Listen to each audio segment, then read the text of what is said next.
Hello बच्चों, आज हमारे साथ में है विवेक कुमार पांडे। इनका जो नीट में स्कोर है वो 695 है, तो बहुत बहुत मुबारक हो विवेक। Thank you sir. और इनका जो बैकग्राउंड है पूरी तरीके से हिंदी मीडियम का रहा। इन्होंने बीएससी किया और बीएससी करते समय इनको समझ में आया कि मुझे नीट का एग्जाम देना है। मतलब इंटर तक इनको पता ही नहीं था कि कुछ नीट का एग्जाम होता है, डॉक्टर कैसे बनते हैं। तो इनकी फैमिली ने, अब इनकी अगर बात करें हम इनकी, तो जब 8 दिन के थे तब इनकी पापा की डेथ हो गई थी। उसके बाद किन परिस्थितियों में इन्होंने पढ़ाई की, इनके चाचा ने इनको सपोर्ट किया, इनके जो 2 बड़े भाई हैं, इनकी जो मम्मी, उन्होंने बहुत मोटिवेट किया पढ़ने के लिए। और वहां से निकल के अभी ये एम्स दिल्ली में पढ़ने वाले हैं। तो बहुत ही मोटिवेशनल स्टोरी है उन बच्चों के लिए जो हिंदी मीडियम से पढ़ाई करते हैं, जो एकदम गांव में रहते हैं, जिनका बैकग्राउंड इतना अच्छा नहीं होता है। उन बच्चों के लिए बहुत बड़ा मोटिवेशन है। इन्होंने मतलब ऑनलाइन पढ़ाई की और यूट्यूब पे क्रैश कोर्स से इन्होंने पढ़ाई की। तो वहां से मैं आपको बताता भी रहता हूं कि जो क्रैश कोर्स है उससे आप पढ़ाई कर सकते हो। बायो इन्होंने उससे पढ़ा और 360 में 360 स्कोर इन्होंने किया है। पहला स्टूडेंट मुझे मिला इस साल जिसका पूरा का पूरा बायो में सही है, वरना बायो का पेपर इतना लेंदी था जिसमें बच्चे बहुत अच्छा इस बार स्कोर नहीं कर पाए हैं। पिछली बार बहुत सारे ऐसे बच्चे थे जिनका 360 में 360 नंबर आ रहा था, लेकिन इस बार विवेक पहले ऐसे स्टूडेंट मुझे मिले हैं सिलेक्टेड में जिनका 360 में 360 स्कोर है। तो विवेक अपने बारे में कुछ बताएंगे? मेरे इस बार नीट एग्जाम में 720 में से 695 मार्क्स आए हैं और ऑल इंडिया रैंक 118 है। ईडब्ल्यूएस कैटेगरी रैंक 7 है। और इंडिविजुअल स्कोर के बारे में अगर बताएं तो बायोलॉजी में जैसे सर ने बताया 360 आउट ऑफ 360। और इसके लिए मैं गंगवार सर को थैंक बोलना चाहता हूँ कि इनके यूट्यूब पर जो फ्री क्रैश कोर्स था, NCERT line to line sir ने पढ़ाई हुई थी, तो वहाँ से मैंने एनसीईआरटी को परफेक्ट किया। और इसके अलावा मैंने बायोनीट से काफ़ी क्वेश्चन प्रैक्टिस किए। तो मैंने क्रैश कोर्स से एनसीईआरटी पढ़ी, इसके बाद बायोनीट से क्वेश्चन प्रैक्टिस किया। तो इसके बाद मतलब मुझे लगता नहीं था, जो भी टेस्ट सीरीज मैंने ज्वाइन कर रखी थी तो उसमें जो भी बायो के क्वेश्चन हो जाते थे तो इतने ही मार्क लगभग आ जाते थे टेस्ट में, तो मुझे बायो में प्रॉब्लम नहीं थी। और जो स्टूडेंट्स नीट 2023 के लिए प्रिपरेशन कर रहे और हैं, फिजिक्स में भी तो तुम्हारा बहुत अच्छा स्कोर है। हाँ, 175, एक गलत है केवल। हाँ, एक सर्किल मेरा गलत भर गया था। फिजिक्स में 175 मतलब आउट पूरा ऑफ सही किया 182। था? हाँ सर, वो भी सही था, जो बबल नहीं हाँ, फिल किया या गलत फिल कर दिया? बबल रॉन्ग फिल कर दिया। हाँ, और केमिस्ट्री में 160 का स्कोर 160 है। है। 5 तो क्वेश्चन गलत हुए हैं। हाँ, 5 क्वेश्चन हुए, 4 केमिस्ट्री में और एक हाँ, फिजिक्स में। 4 केमिस्ट्री में और 1 फिजिक्स में गलत हुआ है।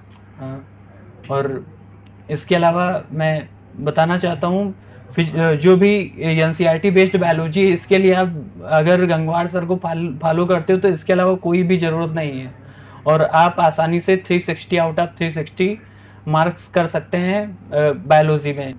शुरू में मतलब बताया जाता, मैं 8 दिन का था तभी फादर थे वो एक्सपायर कर गए थे।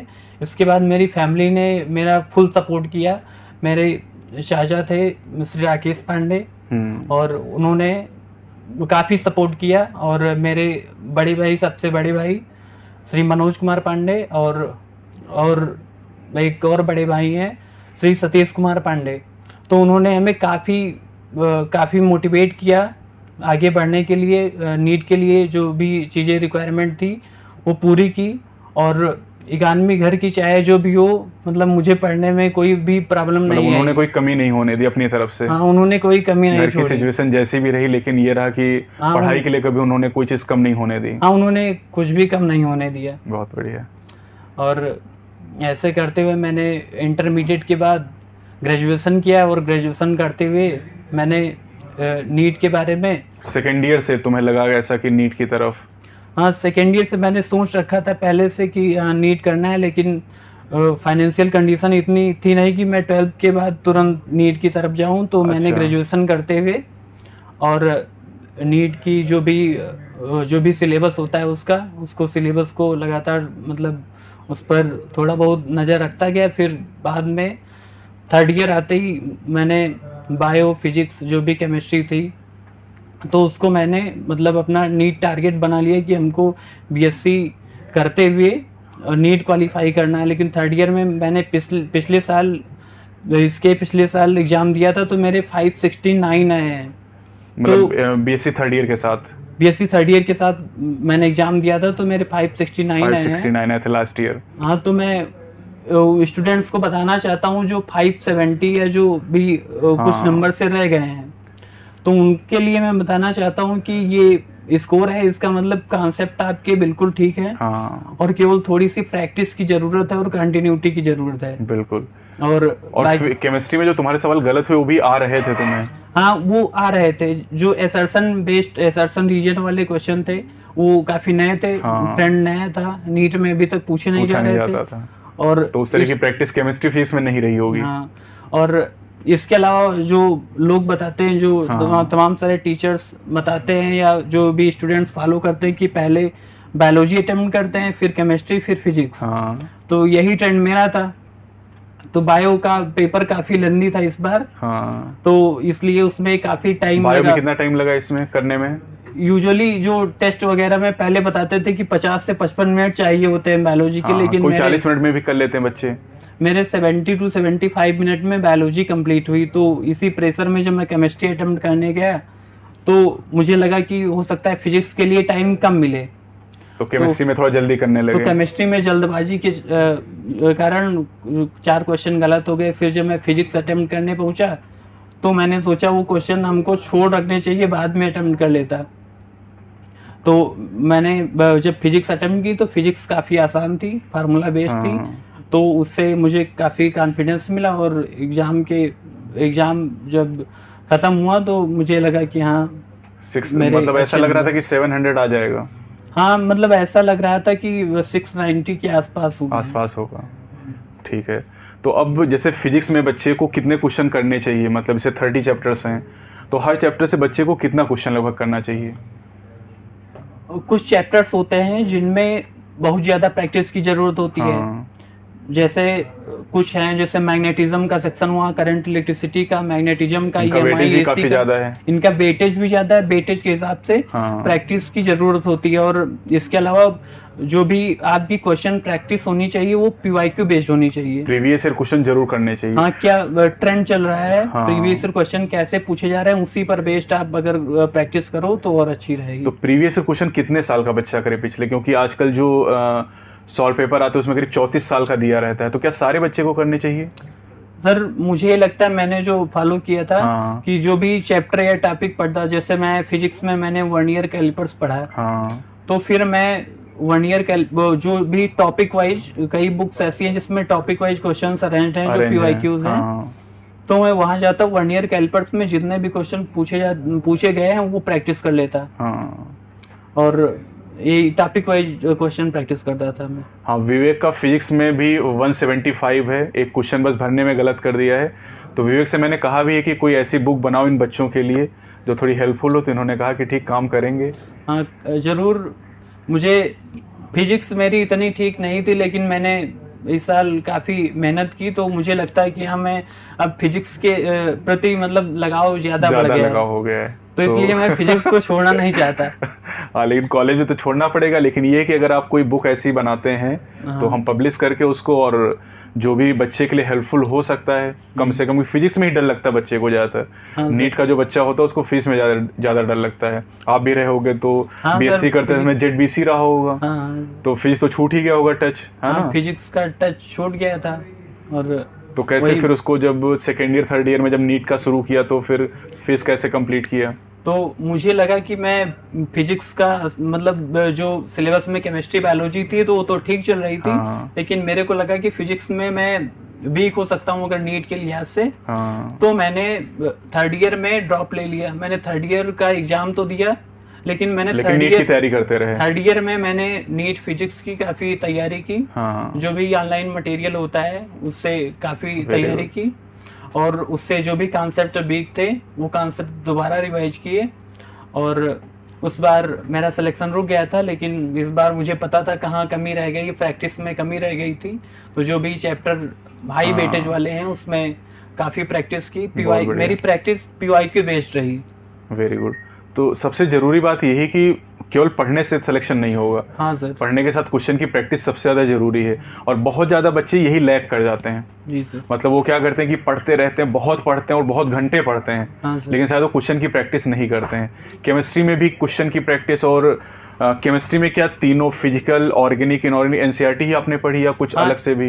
एनसीईआरटी पढ़ी मैंने।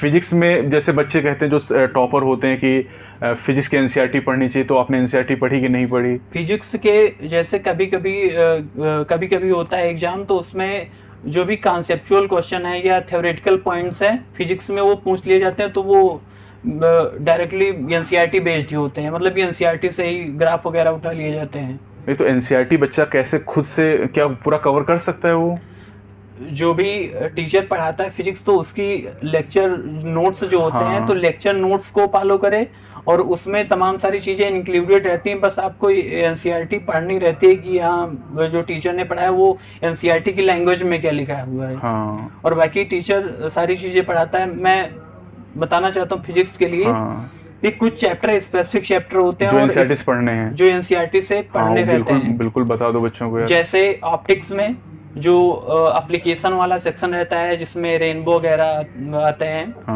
और तमाम सारे इंस्ट्रूमेंट आते हैं, तो वो सब एनसीईआरटी से पढ़ने रहते हैं।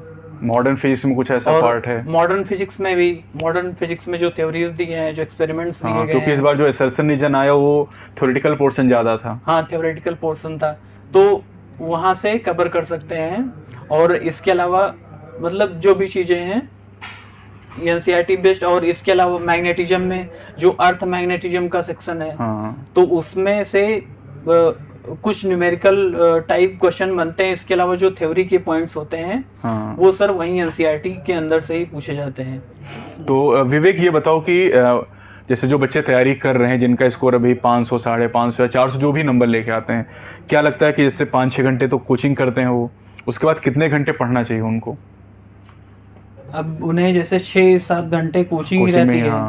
6-7 घंटे सोते होंगे। हाँ, 6-7 घंटे सोते होंगे, तो मान लो कोचिंग के अलावा वो 6-7 घंटे और पढ़ सकते हैं। हाँ, तुम कितने घंटे सोते थे? हम सर सो लेते थे, 6-7 घंटे सो लेते थे ना। 6-7 घंटे जरूरी है वैसे नींद। Yes sir. अगर बहुत कम सोगे तब भी दिन भर नींद आएगी। वो सर मेरे साथ मतलब हुआ, जब मैं लास्ट ईयर जब पेपर था तो उसमें 569 आए थे। फिर मैंने जब इस साल प्रिपरेशन शुरू की, तो जो मेरे मार्क्स थे पहले टेस्ट में वो 575 थे। अच्छा, मतलब वही थे, और उसमें वही गलतियां हुई जो मैं एग्जाम में करके आया था। सिंपल कैलकुलेशन मिस्टेक ये सब हुई। तो मैंने सोचा, मैंने एक मिस्टेक्स की लिस्ट बनाई। अच्छा, मिस्टेक्स की लिस्ट बनाई कि मुझको मतलब क्या क्या करना है, क्या क्या मिस्टेक्स मैं कर रहा हूँ। टेस्ट देते समय आप जो गलती कर रहे हैं वो गलती लिख लें। हाँ, कि हम इस जगह पे गलती कर रहे हैं। हाँ, वो मिस्टेक जैसे टेस्ट में कई बार हुआ, मैंने आरएनए को डीएनए पढ़ लिया, डीएनए को आरएनए पढ़ लिया। हाँ, ये हो जाता है। तो ये सब उसमें पॉइंट मिस्टेक्स में बनाया कि डीएनए आरएनए लिखा हो तो आँख खोल करके थोड़ा। हाँ, एक बच्चा भी बता रहा था नीट में कुछ स्क्वायर आया था और उसने उसको सर्किल ही पढ़ लिया। Yes sir. तो इस तरह की गलतियां हो जाती हैं। इस तरह की गलतियां होती हैं। और इसके अलावा कैलकुलेशन मिस्टेक, कभी कभी ऑप्शन बिल्कुल सिमिलर होते हैं। ऑप्शन में केवल 1-2 लेटर का डिफरेंस रहता है। तो उसमें भी काफी ध्यान रखना पड़ता है कि चारों ऑप्शन रीड करने पड़ते हैं।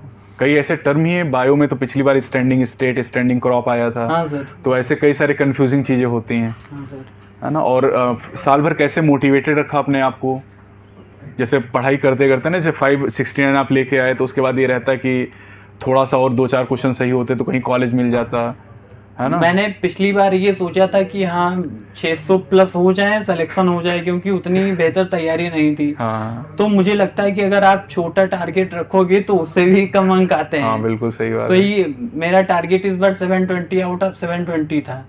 तो इसलिए मैंने और 695 किया, वो भी गलती की, वरना 700 तो आ ही जाता। हाँ, 700 आ जाता। एक फिजिक्स में जो भरने में गलत कर दिया, बबल करने में, बबल वाली गलतियां बच्चों से हो ही जाती हैं, 1-2 क्वेश्चन में सबका हो जाता है। हाँ, तो वो मुझे लगता है कि मैंने मिस्टेक्स में मतलब सोचा था, मिस्टेक्स टेस्ट देते वक्त भी मुझसे ऐसी बबल भरने वाली मिस्टेक हुई। लेकिन मैंने सोचा कि फाइनल एग्जाम में नहीं होगी, फिर भी हो गई। तो ये सब ध्यान रखना है। ह्यूमन एरर इतना हो जाता है।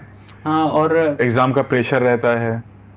और इसके अलावा आप जो भी पेपर अटेम्प्ट करने का तरीका है वो एक ऐसा तरीका बनाओ जो हर पेपर में आप अप्लाई करो, एक्सपेरिमेंट नहीं करने वहाँ या एग्जाम में जाके तो टेस्ट नहीं सीरीज करना है। में कि आपकी बार टेस्ट हुआ तो मैंने हाँ। फिजिक्स से स्टार्टिंग की, फिर हुआ केमिस्ट्री से कर और दिया, केमिस्ट्री से कर दिया, कभी बायो से कर दिया, कभी बायो से कर मतलब दिया। तुम्हारे जो पैटर्न था, बायो तुमने पहले अटेम्प्ट किया, फिर बायो केमिस्ट्री, फिर फिजिक्स, यही और पैटर्न तुमने टेस्ट में फॉलो किया और यही तुमने नीट में फॉलो किया। नीट में फॉलो किया। और इसके अलावा मैं बताना चाहता हूँ कि जो भी बायोलॉजी है तो बायोलॉजी पूरा अटेम्प्ट करो पहले, और उसमें सेक्शन ए सेक्शन बी का कोई मतलब नहीं है, जो भी है उसको सीरियल से अटेम्प्ट करो। इसके बाद जब आप केमिस्ट्री और फिजिक्स में मूव करो तो केमिस्ट्री में या फिजिक्स में सबसे पहले सेक्शन बी के क्वेश्चन अटेम्प्ट करो, मतलब मेरा पर्सनल हो रहा है, क्योंकि उसमें नहीं तो दिक्कत पर्सनल क्या, अब आपने इतना स्कोर किया है तो अगर कुछ ऐसा बेहतर बच्चे को मिल जाए, जैसे अब सब लोग शुरू करते हैं सेक्शन ए से स्टार्ट करते हैं, तो सेक्शन बी करने से क्या फायदा होगा उससे? उससे फायदा ये है कि टाइमिंग में, क्योंकि जब लास्ट में प्रेशर भी रहेगा, टाइम भी कम रहेगा, तो वो 15 में से 10 सेलेक्ट नहीं होते क्वेश्चन। अच्छा, हाँ। और शुरू में टाइम रहता है तो आप 10 सेलेक्ट करके फिर क्वेश्चन कर सकते हो, और जो 35 जो क्वेश्चन अनिवार्य है वो आप सीधे करते रहो, उसमें कोई आप सेलेक्ट कर ही नहीं सकते क्योंकि सभी करने हैं। तो इसलिए मतलब तो ये जब आप टेस्ट सीरीज करते थे, टेस्ट देते थे, उस समय भी ये फॉलो किया था इसको? सेक्शन बी करने के बाद सेक्शन ए पर, क्योंकि कभी कभी मतलब कुछ जो भी है मेरे फ्रेंड्स हैं सेलेक्ट हुए, उनके कुछ नंबर कम रह गए तो यही बताते हैं कि फिजिक्स में या सेक्शन बी के कुछ क्वेश्चन छूट गए, मतलब समझ ही नहीं पा रहा था कि क्या कौन सा क्वेश्चन सेलेक्ट करूं। तो इसमें अगर सेक्शन बी आप करते हैं तो मेरे हिसाब से टाइमिंग का बहुत फायदा होता है और प्रेशर भी कम हो जाता है, क्योंकि बाद में आपको 10 सेलेक्ट नहीं करने पड़ते, शुरू में आप सेलेक्ट करे हुए हो। हाँ। तो बाद में आप मैनेज कर सकते हो। बिल्कुल। तो अभी जैसे आप टेस्ट देते हो तो टेस्ट में इस चीज को आप एक्सपेरिमेंट भी कर सकते हैं। हाँ, शुरुआत में क्या करके देखो इससे कुछ फायदा हो रहा है नहीं हो रहा है। जी सर। है ना। तो और जैसे ये बता रहे थे कि खाना खाते समय ज्ञान बाबा सीरीज, है ना, तो खाना खाते समय ज्ञान बाबा सीरीज लगा कर रख दिया, और उसमें जो भी बायोलॉजी के पॉइंट्स है वो रिवाइज हो जाते थे, क्योंकि फाइनली मैंने क्रैश कोर्स पढ़ रखा था, बायोनीट से क्वेश्चन प्रैक्टिस की थी, तो वो सब बायो रिवाइज ही होता था उससे। तो ज्ञान बाबा सीरीज से मुझे काफ़ी हेल्प मिली, जो यूट्यूब पर सर का क्रैश कोर्स था NCERT का लाइन टू लाइन, तो उसने मुझे काफ़ी हेल्प किया, मैं उसी से पढ़ता था और क्वेश्चन प्रैक्टिस बायोनीट से करता था। बहुत बढ़िया, वेरी गुड। और बायो में जो मेरे मार्क हैं उनका सारा क्रेडिट। अरे नहीं, सारा क्यों यार तुमने इतनी मेहनत की है ना, बहुत अच्छा किया यार। और एक और बहुत खुशी की बात है कि इनके जो बहुत अच्छे फ्रेंड हैं शिवम अवस्थी, उनका भी सिलेक्शन हुआ है। 651 मार्क्स इनके आ रहे हैं। आ जाओ शिवम। तो शिवम बहुत बहुत मुबारक हो यार। और शिवम और विवेक ये दोनों साथ में BSc कर रहे थे, वहीं पर दोनों का इंटरेक्शन हुआ और दोनों ने साथ में तैयारी स्टार्ट की और साथ में दोनों का सिलेक्शन भी हो गया। अब इनका जो स्कोर है 651 का स्कोर है, जिसमें बायो में इन्होंने 330 का स्कोर किया है, फिजिक्स में 161 है ना, 160, और केमिस्ट्री में 161 का स्कोर किया है। तो इनके फीडबैक भी जानते कैसे उन्होंने पढ़ाई की। Hello everyone, my self Shivam Awasthi, I am scoring 651 out of 720 with in score 4166। और जैसा कि सर ने बताया, हम लोग एक दूसरे से काफ़ी प्रभावित रहते थे, हम इनसे तो ज़्यादा ही रहते थे। अच्छा, क्योंकि ऐसा ये था ना कि क्लास में जैसे क्या होता है कि 2 ही लड़के ज़्यादा जाने जाते हैं, एक या तो बहुत अच्छे होंगे और ये या तो बहुत वो होंगे तो ये उन्हीं में से थे, बहुत अच्छों में से। तो और बस इन्हीं के साथ रहते थे, इन्हीं के साथ थोड़ा सर भी जो पढ़ाते थे वो भी साथ में। थोड़ा स्वभाव भी तो कितना शांत है, शांत स्वभाव, सीधे शांत। और सर दोनों लोग का सर काफ़ी माइंड मैच कर रहा था, मतलब हर चीज़ में। तो उसी में सर तो ये किसके दिमाग में है कि नीट की तैयारी करते हैं, कुछ ऐसा? नीट के सर किसी के दिमाग में नहीं। सर क्या होता है ना कि जब करने लगो तो टीचर भी थोड़ा सपोर्ट करने वाले होते हैं कि हाँ ऐसा करना चाहिए, वैसा करना चाहिए। और फिर धीरे धीरे जब बात चलती है, हाँ भाई नीट करते हैं, वो करने गए हैं, ये करने गए, ऐसा सर। तो बस उसी समय आया, फिर दोनों ने सर सोचा और सर दोनों में नीट ने सोच लिया था सर। और रही बात सर सपोर्ट की, तो सपोर्ट टीचर ने भी बहुत किया। और जब कोई साथ का मिल जाता है कि मतलब आपको ऐसा करना और साथ के हों, और तो हिम्मत भी आ जाती। और सर का एक स्टूडेंट था सर सुमित आर्या, तो वो सर उसके इंटरेक्शन में भी थे हम लोग, तो बताया सर ऐसा ऐसा है, वो थोड़ा मोटिवेट होता था कि हमसे 1 साल सीनियर भले थे, लेकिन अगर कहीं वो करते हैं तो हम भी कर सकते हैं, ऐसा हम लोग के दिमाग में आता है। तो बस वैसे ही था, दोनों साथ में शुरू किए तैयारी और आज सेलेक्ट हो गए। और मेरा जो इंडिविजुअल स्कोर है, जैसा कि सर ने बताया था, बायो में थी 30 और केमिस्ट्री में 161 और फिजिक्स में 160। तो मेरी बायो बहुत वीक थी रियल में। बायो से पिछली बार जो मेरे स्कोर थे वो 578 थे, 578 स्कोर, तो वो मेरा जो रुक गया। बायो मेरा बहुत फैक्टर वाला गड़बड़। कितना बायो था तुम्हारा? बायो सर हमें लगता था 300 था सर। अच्छा, तुम्हारा विवेक कितना था लास्ट ईयर? मेरा सर था 330 लास्ट ईयर था। तो तब भी सर आपके क्रैश कोर्स से ही पढ़ा था। तो 2020 में आपने अपलोड किया, वही पढ़ करके 2021 में एग्जाम दिया। Very good. तो बायोलॉजी मेरी तभी लगभग कंप्लीट ही हो गई थी, एनसीईआरटी वाली। हाँ, इस बार तूने फिजिक्स पे थोड़ा सा फोकस किया। और काफ़ी अच्छा किया भी उसमें। और सर बायो में जो मेरी दिक्कत होती थी वो सर आपकी जो बुक है उससे हमें काफ़ी हेल्प मिली, बायो नीट।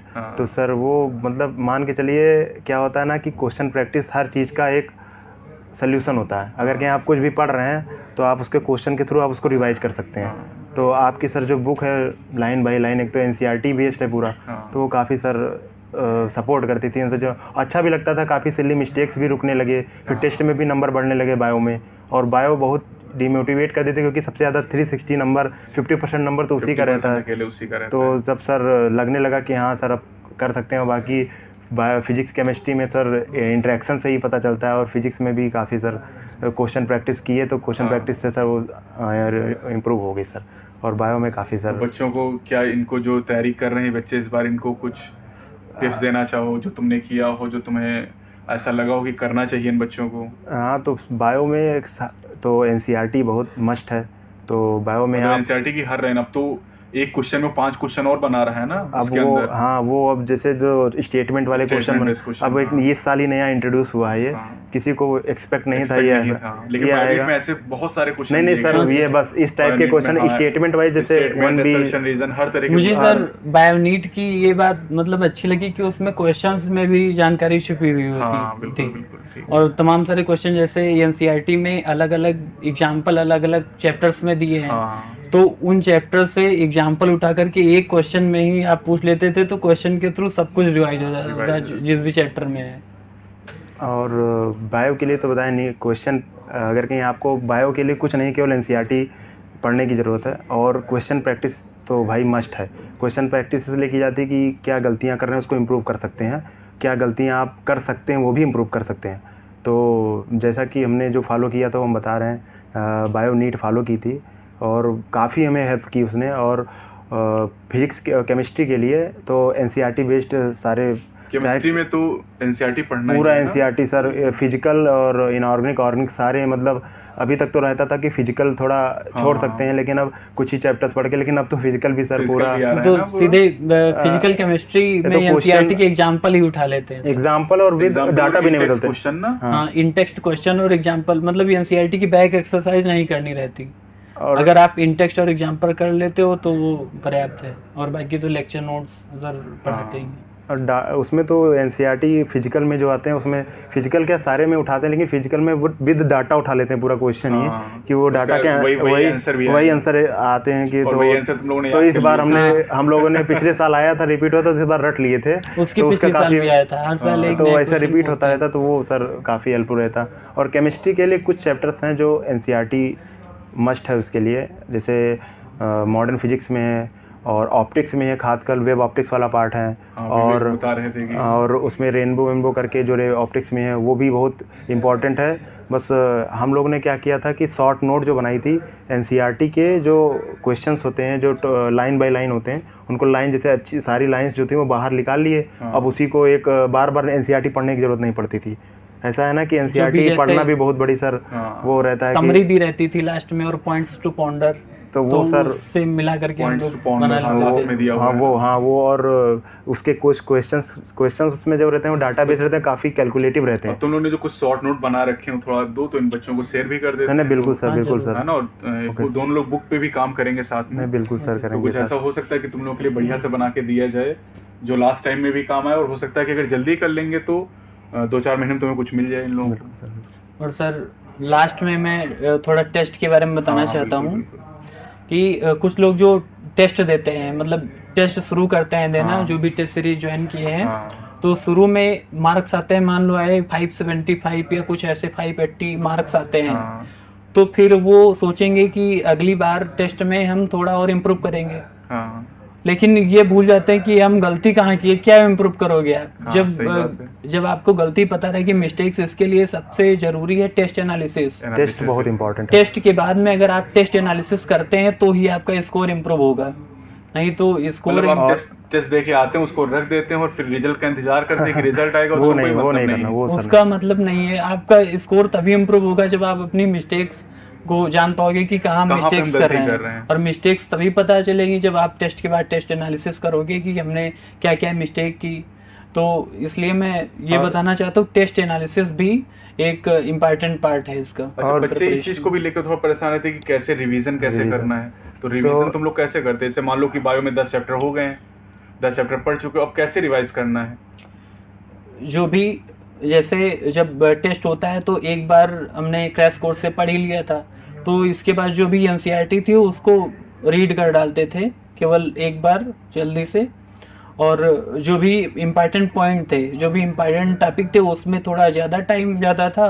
और इसके अलावा बाकी मतलब एक बार एनसीईआरटी पढ़ लेते थे, रिवाइज। मतलब ऐसा भी जैसे टेस्ट में कुछ गलती अगर हो रही तो उसको कुछ मार्क करते थे। हाँ, वो पेंसिल से उसको गोला कर देते थे कि हाँ ये क्वेश्चंस, ये चीज़ जो है वो ज़्यादा गलतियाँ करते हैं। कुछ चीज़ें होती है वो बार बार गलतियाँ होती रहती हैं, क्योंकि वो हम उस पर ध्यान नहीं देते हैं, तो वो बार बार तो उसको सर गोला कर दें और काफ़ी हाईलाइटेड पॉइंट कर दे, कई सारे हाईलाइटर यूज कर लेते थे तो रखने के लिए उसको, तो उसमें भी सर हेल्प और सर मैंने एनसीईआरटी बायोलॉजी में एक और मतलब एक्सपेरिमेंट किया था कि जो चैप्टर का मेन पार्ट है उस पर फोकस करो। जैसे मान लो था जो भी एनिमल टिश्यू वाला, तो उसमें मैं काकरोच और जो भी काकरोच था, अर्थवर्म था, फ्रॉग था, तो तीन को मैंने तीन की नोट्स बना ली वही एनसीईआरटी से, एग्जैक्ट फोटो तीनों पढ़े थे, क्योंकि अर्थवर्म का लास्ट टाइम पूछ लिया था, लास्ट एक सवाल आ गया था, अर्थवर्म का भी आया था, तो और उसके काकरोच 17 में वो 17 में फ्रॉग का भी आ गया था, उसके पहले काकरोच बीच में आया था। हाँ, तो वो फ्रॉग तो सिलेबस में, मतलब काकरोच तो सिलेबस में इस बार कंट्रोवर्शियल वाला था कि मतलब आएगा नहीं आएगा, तो इसलिए पढ़ लिया था सर। तो तीनों को पढ़ लिया था, मतलब कई बार पढ़ा, इतनी बार पढ़ा कि लास्ट टाइम जब रिवाइज करते तो 5 मिनट में तीनों काकरोच, फ्रॉग और अर्थवर्म सब रिवाइज हो जाते थे। और इसके अलावा उस चैप्टर में भी तो था इस बार, हाँ, उसके अलावा कोई चैप्टर में बचता नहीं था। जैसे जो भी मार्फोलॉजी थी, तो मार्फोलॉजी में अगर आप फैमिलीज तैयार कर लेते तो उसमें कुछ एग्जाम्पल कुछ बचते हैं और कुछ नहीं बचता। तो वो जो चैप्टर पढ़ो तो फैमिलीज पर फोकस रखो।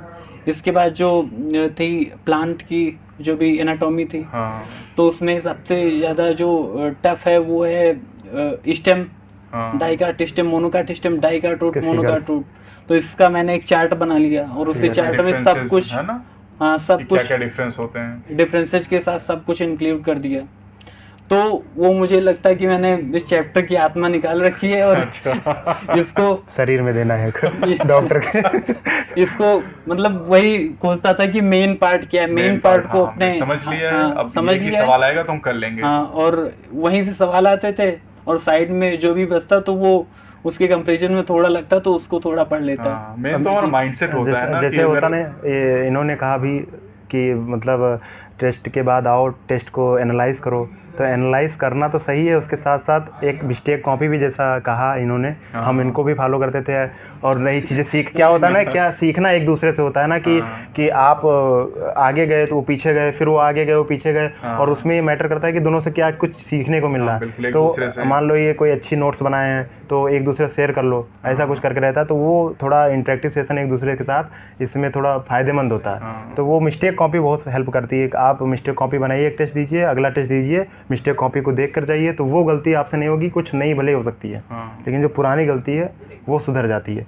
तो वो सर मिस्टेक कॉपी बहुत इंपॉर्टेंट है सर। अब आजकल लेकिन YouTube पे कंटेंट भी तो कंटेंट सर तो उसमें भी आपको ये देखना है कि भाई वो भी कोई एक चीज पढ़ो उसी को बार बार वही सर। और आपको एक टीचर फॉलो करना नहीं तो बिल्कुल। अब ये नहीं कि 10 जगह आप पढ़ाई कर रहे हो 10 जगह तब वो कुछ भी नहीं कवर नहीं हो पाएगा उससे। एक टीचर भी और कोशिश करो कि कई सारी बुक्स भी मत लगाओ। हाँ बिल्कुल सही। क्योंकि एक बुक्स पे भरोसा कीजिए, टीचर्स पे भरोसा कीजिए। मैंने तो जो किया था वो मैंने बताया कि यहाँ बायोनीट क्या होता है, क्वेश्चन प्रैक्टिस के लिए कोई बेस्ट बुक मिलना बहुत ज़रूरी होता है। और जैसे बायो के लिए तो बायोनीट से बढ़िया कुछ नहीं है। और बाकी केमिस्ट्री है, केमिस्ट्री के लिए तो मान के चलिए इनऑर्गेनिक ऑर्गेनिक तो फिर पूरा NCERT अगर कहीं आपको वो याद है और PYQ लगाए हैं तो हम मोर देन इनफ है। और फिजिकल के लिए आप लगा लीजिए, बाहर से भी कोई आपको कोचिंग मॉड्यूल के क्वेश्चन मिलते हैं, आपको उसमें भी ज़्यादा करने की नहीं जरूरत है। उसमें भी आपको NCERT के इंटेक्स्ट के क्वेश्चन जो एग्जाम्पल्स दिए होते हैं वो एक्सरसाइज लगाने की जरूरत नहीं है उतना। और लेकिन वो जो एग्जाम्पल्स है इंटेक्स्ट के क्वेश्चन है उसको ज़रूरी है लगाना, क्योंकि वो मैंने फॉलो किया था और मेरे 161 है वो जो गलत हुए हैं वो सब सिली मिस्टेक वाले जो होते हैं सर, वो उस वजह से है। तो बाकी और फिजिक्स के लिए तो भाई क्वेश्चन प्रैक्टिस करनी पड़ेगी, जितनी ज़्यादा क्वेश्चन कॉन्फिडेंस के लिए चाहिए होता है क्वेश्चन प्रैक्टिस, कि कॉन्फिडेंस एक बार आ गया ना फिजिक्स में तो फिर कुछ नहीं है फिजिक्स। और फिजिक्स में मज़ा आने लगता है जैसा कि। और फिजिक्स में भी ध्यान देना होता है कि क्या करना है क्या नहीं करना है। फिजिक्स में भी बहुत सारे एडवांस टाइप के क्वेश्चन लगने लगते हैं, तो उसमें भी तो वेस्ट ऑफ टाइम होता है। जैसा कि आपने अभी दिखाया, वो क्वेश्चन प्रैक्टिस के लिए दिखा रहे हैं कि क्वेश्चंस बनवा रहे हैं और लाइन की NCERT लाइन वाला, तो ये भी जानना चाहिए कि क्या पढ़ना है क्या नहीं पढ़ना है। तो NCERT बेस ज़्यादातर रही है, अब तो फिजिक्स भी NCERT बेस आने लगी है, थ्योरी प्रॉब्लम ज़्यादा है तो बिल्कुल। मतलब जरूरत ये है कि जिस चीज को आप पढ़ो उसको 10 बार 20 बार 50 बार जितनी बार पढ़ सको, बस मल्टीपल टाइम, है ना। मतलब ये नहीं कि 10 चीजें आप पढ़ रहे हो एक बार पढ़ रहे हो, बहुत सारे बच्चे होता है हाँ एक चीज को 10 बार आप पढ़ोगे वो ज्यादा इंपॉर्टेंट है। और सर ये कहना चाहूँगा 2-3 बातें हैं जो आप प्रिपरेशन करते समय ध्यान में रखना पड़ता है।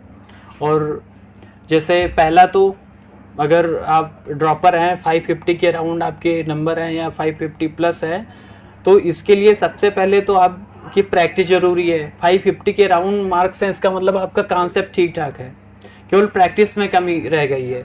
तो पहली ज़रूरी बात कि आपको प्रैक्टिस करना है, और प्रैक्टिस के बाद आप टेस्ट दोगे, और टेस्ट के बाद टेस्ट एनालिसिस करनी है, और टेस्ट एनालिसिस करने के बाद मिस्टेक्स की लिस्ट बनानी है, और उसके बाद आप अपनी मिस्टेक्स पर ध्यान रख के फिर अगला टेस्ट दो तो आपका स्कोर इम्प्रूव हो जाएगा। Thank you sir. चलो यार बहुत बहुत मुबारक हो। अरे सर